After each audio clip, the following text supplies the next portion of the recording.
Shabali baby top top top top top. Yeah. Alright.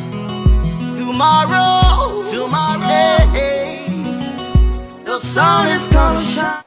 It's a staunch and entrenched civil society institution that confronts unspeakable and untold ills and vices in society. What we do across the end of all the divide is that we peruse and scrutinize the feats of what they call achievement of prominent or eminent citizen in high authority or governmental cycle. Against that backdrop, we were driven with the impetus, with that conviction, to convey here today, to bestow the honor on Honorable Augustine Ngafuan as the Minister of Year 2014. The Ministry of Foreign Affairs. I started for a moment to relish my past in student politics. When I hear you speak and juggling with the jargons, you know, but you're all welcome to the Ministry of Foreign Affairs. We have Honorable Terry Swati Genesis, Honorable Rachel Bobby Willie, then joined by Honorable Deborah Zwo.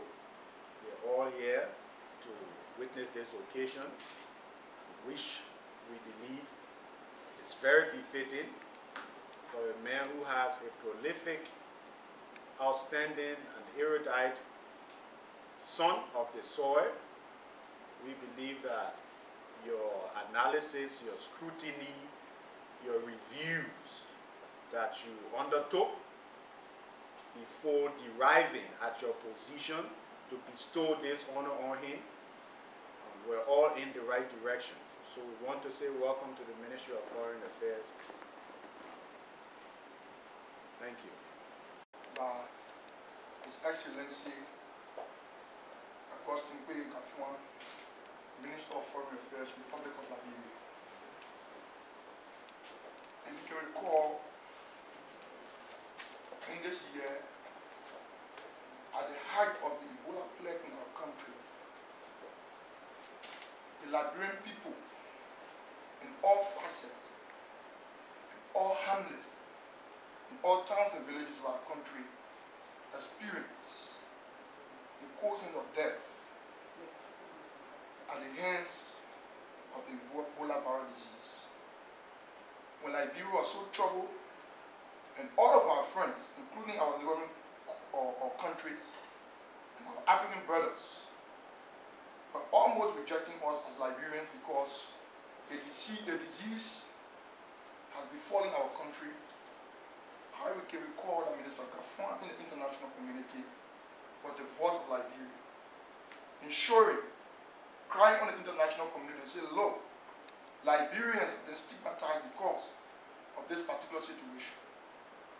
When the financial crisis crippled the country and plunged the country into unforeseen economic circumstances, we remember again, Minister Ngafuan was at the international community, especially at the United Nations General Assembly, presenting the case of Liberia, ensuring that the millions of dollars, the thousands of United States dollars, both in material and kind, and in human capital, that came to the rescue of this country, we can remember that that role today has managed to minimize the situation in our country.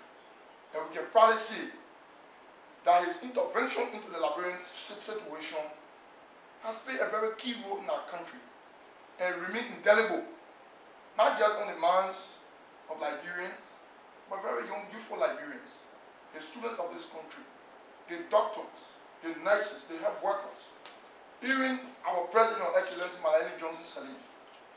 We think the confidence that the President reposed in Minister Ngafuan to us with the young people is now a mistake. We think Mr. Ngafuan brings a lot to the table, and we believe we must give honor to those who honor due. And if the youth organized for the promotion of good governance had not seen the performance and the level of excellent good governance carried out in the Ministry of Foreign Affairs, I believe Minister Ngafuan will not be honored. But the fact that his action exemplifies and details the kind of critical intervention that he has made along with his team at the Ministry of Foreign Affairs have placed Liberia. Today, we just recently saw the intervention of the Secretary General of the United Nations, Honorable Ban Ki-moon, visiting our country.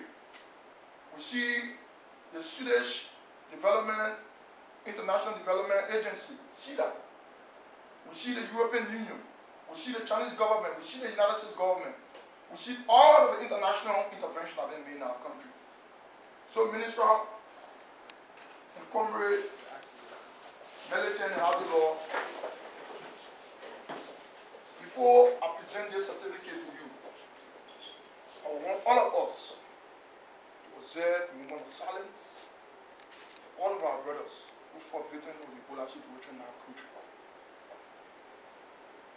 I want to say thank you. On behalf of the youth organized for the promotion of good governance, the youth and students of Liberia, especially with emphasis to the Liberian National Students Union, the Federation of Liberian Youths, and all of the youth and student organizations across the 15 political subdivisions in our country would have reposed their confidence in us. We want today to present to you this certificate, this honor, as the Minister of the year 2014 of the Republic of Liberia.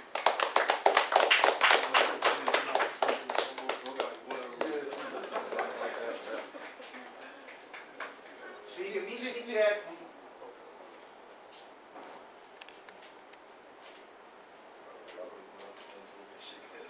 You can be seated as we swing the pendulum to our illustrious honorary for a response. What is his impression? Today is a great day in my life and that of the Ministry of Foreign Affairs, because you've come to recognize what we call our little effort.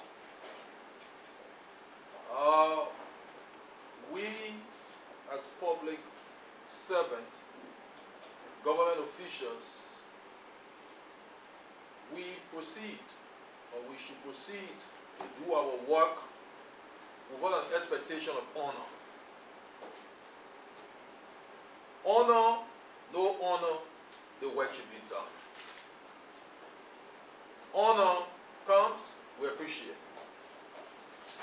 Primarily, we do our work for the sake of the Liberian people.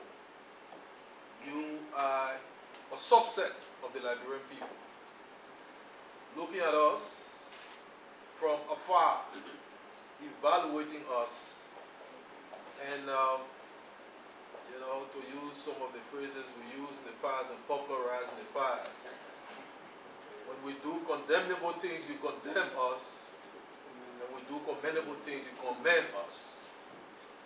So to note that for the past 12 months you've been evaluating, and your judgment is one of commendation, we are elated that a critical community, we know this community is very critical. When this community goes in this crucible of analysis and distill on options and reduce on you, you must truly be honored. And so, but let me say that this honor is not just for me. We work primarily for the Liberian people. It is first and foremost for the Liberian people. We are appointed and work under the guidance of Her Excellency President Johnson Sirleaf. For any entity to honor one of her ministers is indirectly honoring the president. So the honor belongs to the president also. It also belongs to the men and the strong women of the Ministry of Foreign Affairs. I think if I got it right, it was Sir Isaac Newton who said, if I can see further, it is because I stand on the shoulders of giants. If I achieve anything for the year 2014, because at the ministry, I've been standing on the shoulders of giants. Some of whom are sitting here, some of whom are in their offices, some of whom are dispersed across our missions, more than I think 28 missions across the world, our ambassadors and what have you. So it's an honor that you've done to the entire Ministry of Foreign Affairs family. But I want to dedicate this honor to somebody, some special person. You link some of the achievements that led you to recognizing us to what we did in the height of the Ebola crisis. I, as a minister, I had a passion to do so because first and foremost, as a public servant, I had to do my job. But besides that, we're prepared by some other reasons. If that person were around today, that person would have been around seeing whether the desk is here, the clock is working, and other things. I'm talking about my special assistant, the late Mrs. Sharon Shamoyan Washington, who lost her life in the midst of the Ebola crisis. So I dedicate this honor to her memory, to her dedication. She had worked for this ministry for almost 20 years. I inherited her, and I saw her diligence. And we lost a lot of people. I lost my administrative assistant, Mrs. Shamoyan Washington. I lost relatives. You all lost relatives and friends. And so besides doing our jobs, we had to be propelled by the fact that our people were dying. And so in me, the gasoline that propels me is the tears that drops from our own faces. Whenever I cry, it means that I must work. Because we do not just sink into a corner of wailing. And so, to all our brothers and sisters, our compatriots who have lost their lives, thanks that you asked for a minute of silence in their memory. We at the Ministry of Foreign Affairs commit to working tooth and nail, using all the fibers of our being to ensuring that we do our part. The government's work is one of an orchestra. We are maybe meant to sing the bass. And that's the thing we can do. Others may be in the orchestra to sing the alto, the soprano. And all you guys musicians, you know all the other tones. Yeah. So in this choir, if our duty is to sing the bass, we commit on this side that we'll sing the bass well. That's our duty. Me and my troops, men and women, home office, men and women dispersed across the foreign missions. We will try within the limits of the resources we receive, within the limits of the manpower we have, to do our best. Because we believe that if we can score an A, we cheat the country and we settle for a B. And if we could score a B, we cheat the country and we settle for a C. And if we could score a C in a set of circumstances, we cheat the country and we settle for a D. So we try to maximize our potential. So you have given us more reason why we should work for the Liberian people. Because you told us that the critical masses are out there. They're watching us prepare to condemn. If we did condemnable things, and to commend if we did commendable things. So with this again, I say thank you. You've given us a charge for the new year. You've given us gas for our tank for the new year. It is with this gasoline that we're going to be propelled into these things. And let me say this, you talk about fighting for the Liberian people. are still on the fight. The war is not over. We still have, we're in the last lap of this marathon journey. And I call it injury time. Very important, very dangerous, very tricky. People can lose matches, injury time. I always tell you guys about how Real Madrid won the last UEFA in injury time. Atletico Madrid would have been champions, but injury time cost them. We're in injury time on this Ebola fight. It's critical time. We need not to relax. We need not to say that we are tired. There are still some races that we must run. And we must run them.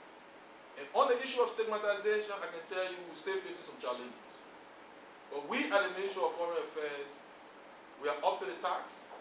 Just before you came, and one of the reasons why that delayed me coming to you, I wouldn't give you all the details, but we received very disturbing information that a university in a country of a friendly country had decided to reject Liberian students. 10 Liberian students who had, through their competitiveness, who had been offered scholarship. They were due to start school January. And because, quote unquote, Ebola exists in Liberia, that university, the board, has decided to reject Liberian students.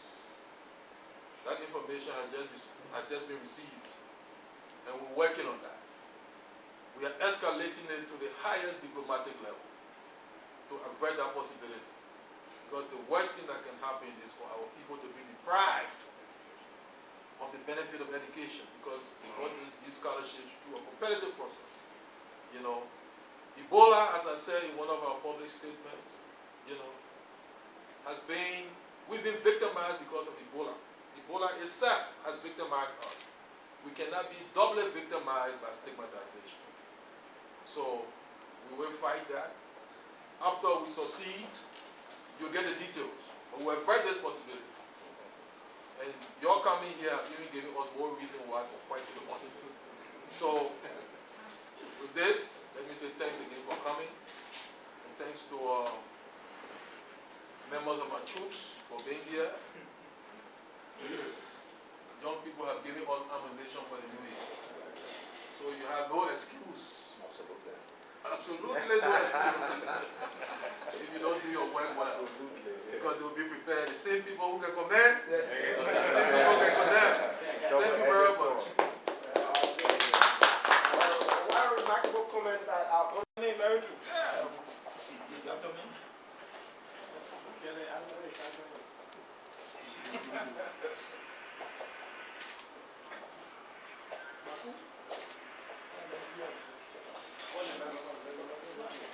So the team can get the ministry.